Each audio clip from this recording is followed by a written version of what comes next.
So this here is a headlamp that Neal from Neal's Gadgets will be releasing soon on his website. At least by the time I finish and post this video, it should already be out. And I think it's probably the best value headlamp out there, bang for buck. It's, unless you count those real cheap ones that you get from eBay for $1 to $5, but those are absolutely terrible. Speaking to Neal, he says that this will retail for around 10 to 15 bucks. And yeah, I'm not sure what it's going to be called, but for now, let's just call this the Nealsgadgets H1. All right, so a quick little demo. It's pretty simple to use this light. You've got this rotary switch here on the side, so you just turn it, and you've got a spot beam, cool spot. You've got a warm spot. You've got a cob flood mode as well, that's pretty bright, and also a red cob mode. Okay, so here's a little close-up of the H1, and the entire external of the device is made of ABS and polycarbonate. The red part here feels a little bit grippy, and you can adjust the angle of the headlamp quite easily. As you can see, there's a decent amount of friction in between each of the points at the back, so it's not going to move around. And the headband, as you can see, is one piece. It's adjustable just at the back there, and there's no strap running along the top. I don't think that's necessary because this headlamp is really light. To me, it feels around maybe 50, 60 grams or so.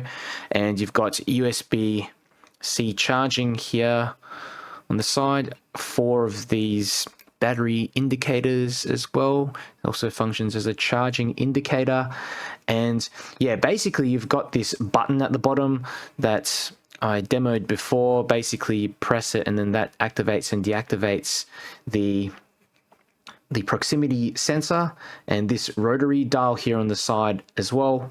So you can see, you know, it's made of plastic, but it does feel really solid. It requires a firm twist between pivot points.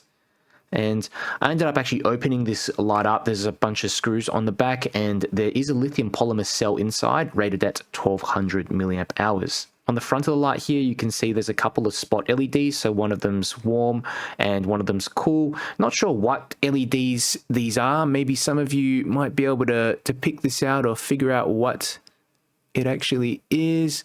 I mean, it could be like an Osram P8 or something. It's hard to get it to focus. There you go. And you've got this cob array, this yellow part that goes around the main spot LEDs. So the combination of white and red cob LEDs. And the headlamp itself is rated at 700 lumens max. That's with all LEDs activated besides red.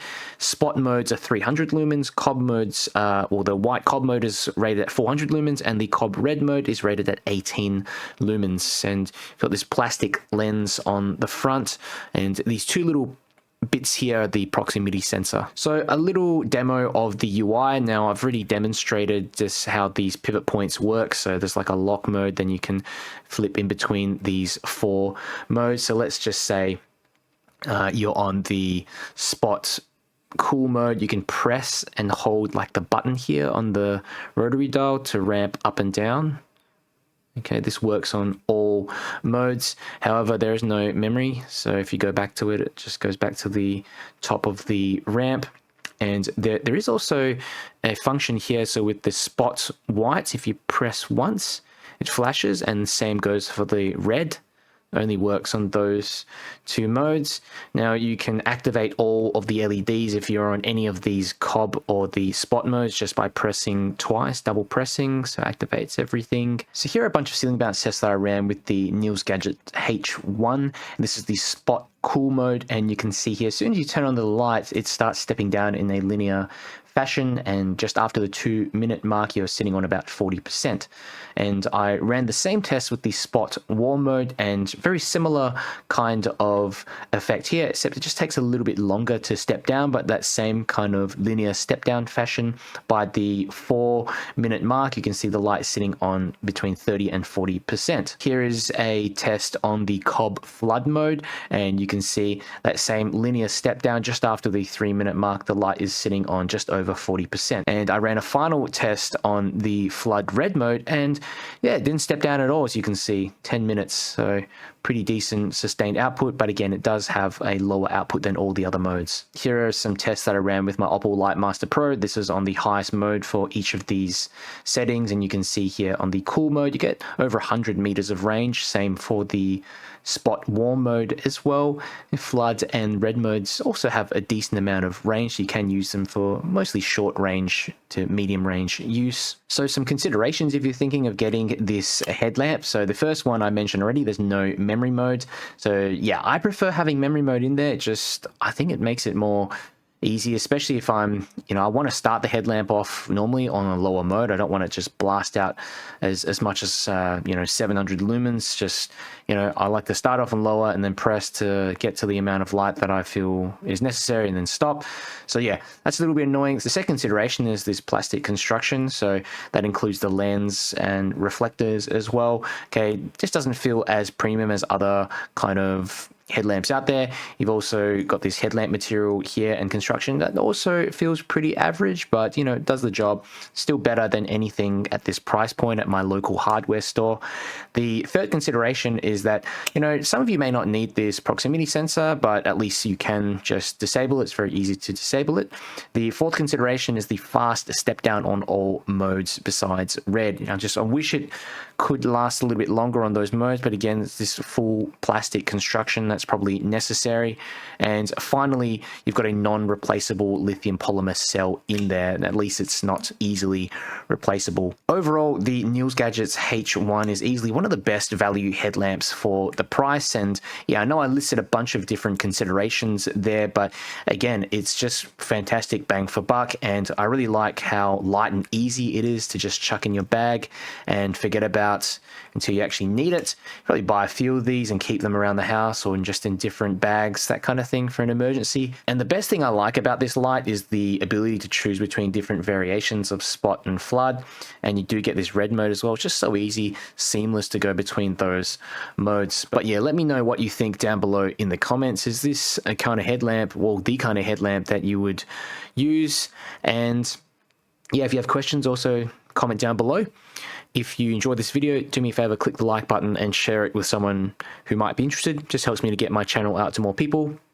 And if you want to see more flashlight reviews, keep up to date with the latest flashlight news, make sure you subscribe. All right, this is the Nealsgadgets H1, and that there is the spot beam, kind of like the cool spot beam.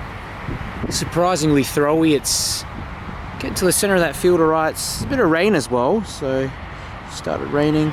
This is the warm spot beam and the flood beam.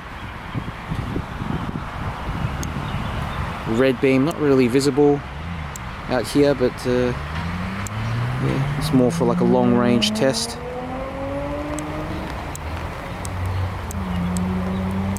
The difference between the warm and the cool beam. It's just so easy to change modes as well.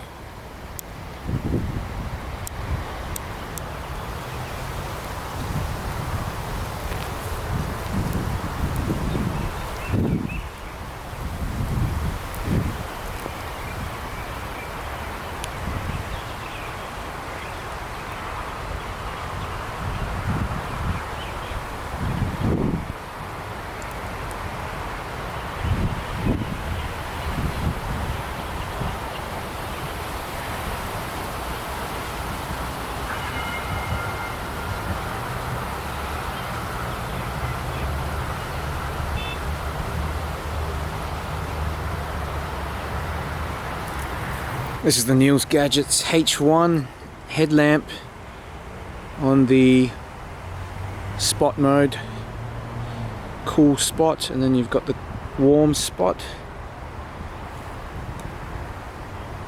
and that's your flood mode. Red, not visible on camera. It's probably only effective up to 1 or 2 meters.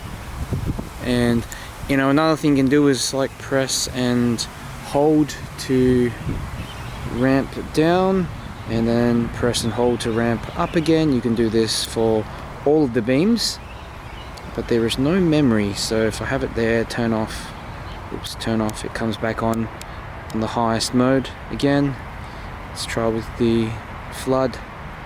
Yep, same deal. So if I have it down here and then flip to another one, flip back, it goes all the way to high again, top of the ramp. So if I walk